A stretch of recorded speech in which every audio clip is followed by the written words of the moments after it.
But I think my favorite, just as a tangent, I think my favorite book that Games Workshop have ever produced is Monstrous Arcanum. That's a good one. That's a really good one.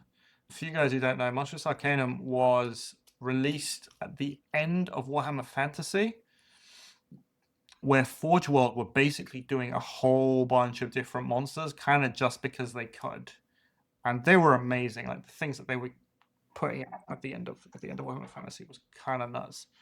Monstrous Arcanum was the book that went with that, and you had all the artwork for all those monsters. And yeah, it's basically my favorite book that Games Workshop's ever produced in terms of lore, in terms of artwork, in terms of just like sheer quality. Like God, they don't produce books like that anymore. Like this is me as an old man. they don't produce stuff like that anymore. Back in my day, Games Workshop actually produced things. Yes, but it's very good. Okay, here we go. Monstrous Arcanum, right? So this was the book that they produced. It's an old world book, so you got to bear with me. Okay, we can see now. We can see what is happening in the Arcanum. So, that's all right. That kind of works. What I need is like a camera here or something. The idea was that this went with Storm of Magic. Storm of Magic is another thing that happened at the end of Warhammer Fantasy. It was basically magic everywhere, monsters everywhere. People get to use, People got to use like really powerful spells. So depending on what faction you were, you had an entirely new spell list, and spells were really ramped up during that. And this was kind of produced at the same time, and it kind of went with that. So there's all the other monsters that it goes with. So there was a lot of story that went with it. Scrolls of Binding, right? So Scrolls of Binding, this is where they were talking about how you get the monsters, some magic weapons, but let's get into the actual, like, you've got stuff like this, which is great. Games Workshop doesn't do this anymore. Pop, there we go, perfect. All right, yeah. So you got stuff like this, all the anatomical diagrams of all the different monsters, which is kind of great. And so there were monsters that Games Workshop produced that never came out. No, there were monsters in this, and they were all going to be produced, but they didn't all come out. And some of them came out as different things. Some of them were repurposed. Incarnate Elemental of Fire was released, though it didn't look like this. It looks kind of pants. Yeah, exactly. It's so cool, like occult notes like this. So this one, the Arcanum Elemental Beast, you can buy this. You can go into Games Workshop and still buy this. It's a fantastic model. Interestingly, bit of knowledge for you. The horns on this, because this whole thing is made of resin and it's Forge World, the horns are made of rubber, which is kind of crazy. Like, so they were kind of weird and flexible. That was kind of fun. Chaos Sea Giant they used to produce but went out of stock.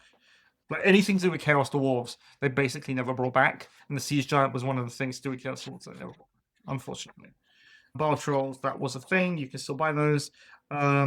The Carmine Dragon was one of the, if not the best dragon model that Games Workshop ever produced. It didn't look like this. There was a hero on the back of this. It was like a death-themed dragon. They were doing dragons for all sorts of different... Can I zoom in? Whoop. There we go. They were doing dragons for all sorts of different magic themes, and this was the Death Dragon, and the character that went with it. There was a character on it. Really, really cool. Right, so you got the Carmine Dragon, you got the, let's zoom out just a little bit, the Toad Dragon. So this thing, there was, back in the day for Warhammer Fantasy, there was a book about, it was called Tamarkan, was the name of the character in that book.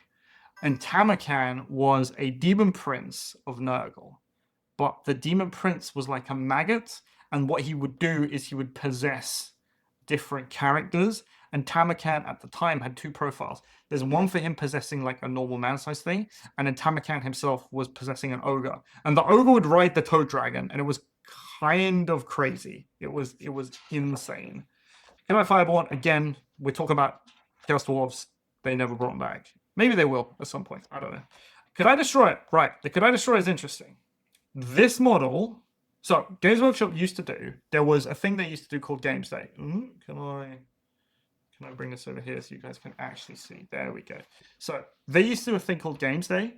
And at Games Day, they would have the games designers come on and show models that they were producing. And these models could come out like a year in advance, 2 years, 3 years, you would see them, but you know they were coming.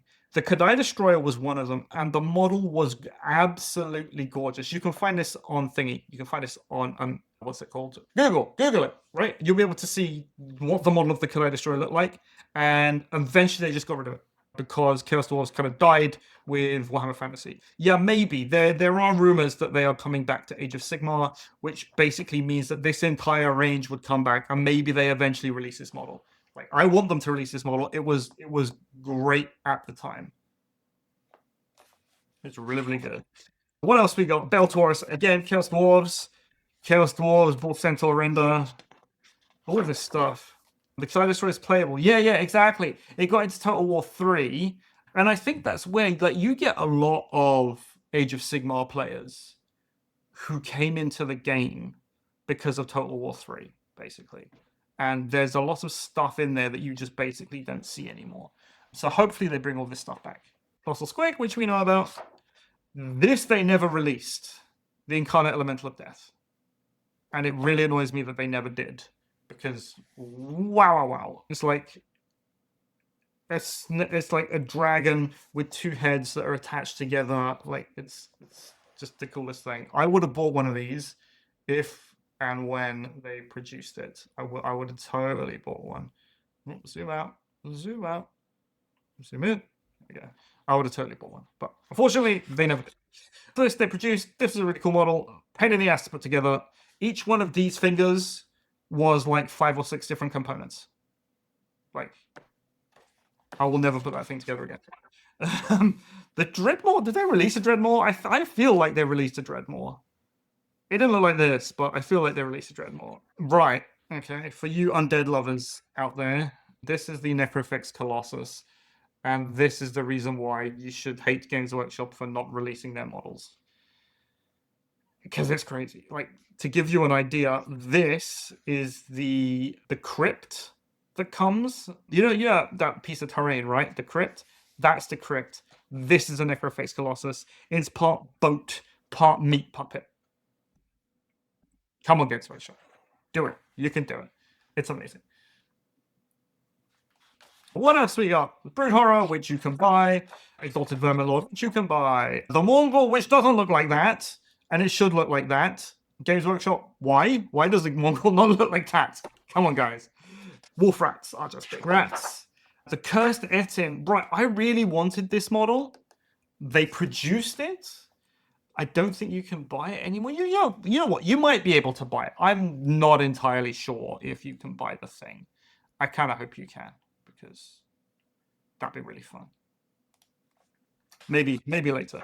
We have Famir, which don't exist anymore because they are not safe for work at all in terms of what they do.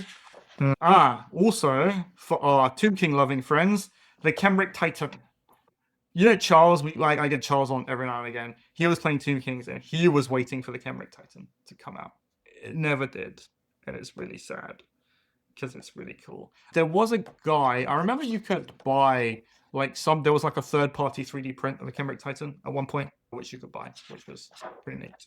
Threadsorium, which doesn't look like that, the model. I wish it did, because then it'd be a good model, but it's not, so it's not. Rogue Idol of Gorkor Morph, we can buy. Skim Walls. Skim Walls are back in a big way. Oddly enough, the first paint job that they gave the Skim Walls was like way better than the paint job that they currently have given the Skim Walls on Games Workshop's website. I don't know why they look like what they look like, but they're really cool. We had a buddy, James, who bought a bunch of Skim Walls, and the resin, it was part of the first cast of the Skim Walls, and the resin didn't cure properly or something, and yeah, it was really, really weird. It kind of fell apart. We got more of this. They never released, I don't think. Merworm, which they did release, and you can buy. The Praeton, which is coming back. You can now buy this again, or you will be able to. Phoenix is a phoenix. It doesn't look like that. Wolfire Dragon was the best dragon. It was really cool. Based on the Dark Elf Dragon, that kit. Really nice. Magma Dragon you could buy, but you can't buy anymore. And that's it. So it was really geared around the monsters, being able to control the monsters, and doing stuff with the monsters. So that's why I like this book. I think it was awesome. Monstrous Arcanum, one of the great tomes that Games Workshop produced but never did. But never redid.